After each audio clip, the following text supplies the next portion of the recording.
Good morning, first grade, and happy Thursday. It's time for Math Workshop with Mrs. Ball. I'm so excited to be teaching you your very first math lesson. Before we jump into our math learning, I want to look at some of our past visions for math. Some things we have in our vision are to have a positive attitude. I know it can be challenging to do math work at home, but we need to remember that this is going to be temporary, and soon we're going to be back in our classrooms. We need to remember to be respectful to our family and everyone who's trying to help us be a learner. We need to remember to keep trying even if the math gets hard. Today we are learning to add doubles and subtract halves.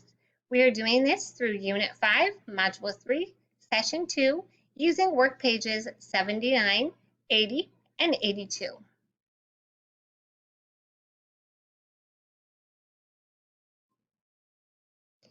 The first part of our worksheet has us looking at quilt squares, and we're going to be writing addition and subtraction problems using the dark quilted squares and the white quilted squares. We can see in this first quilt square that the first equation is 9 subtract 5 equals 4, or is the same as 4. Here we can see the 9 represents the total number of quilt squares. The 5 represents the 5 dark quilt squares, which leaves 4 remaining quilt squares. There are a variety of equations that we could write that are different than this equation that would still match our quilt square. For example, we could start with the 5 dark quilt squares. We could add on 4 white quilt squares, and that would be the same as 9.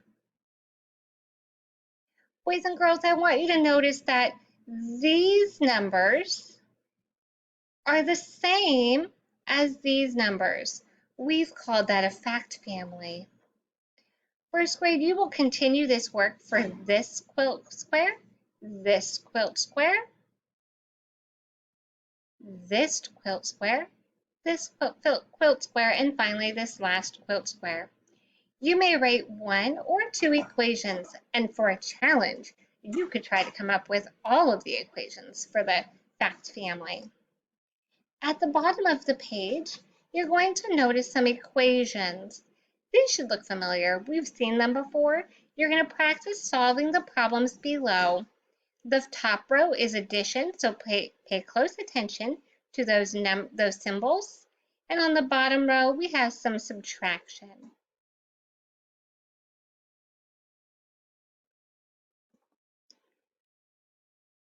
On the back of this page, we have page 80. We're going to be doing some domino addition.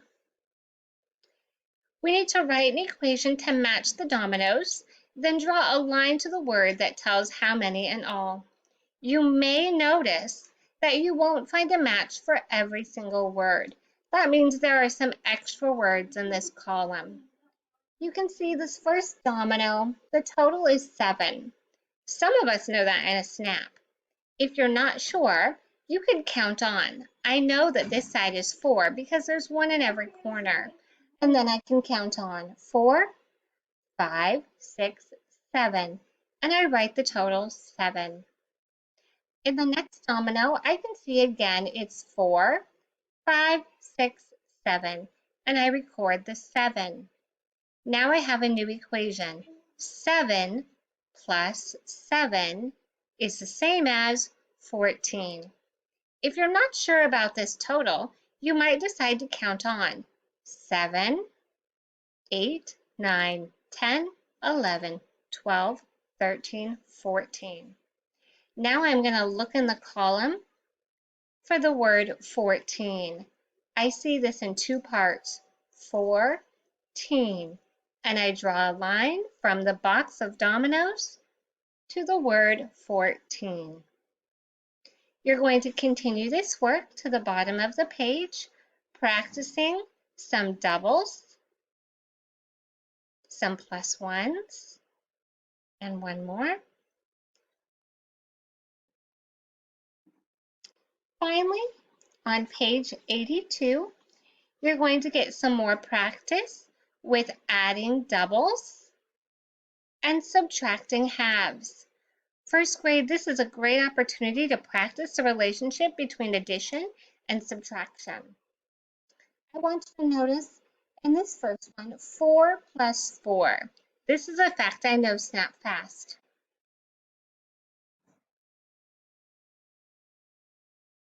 Now I want you to think about the relationship with this fact compared to this fact. Now I'm thinking about 8 subtract 4.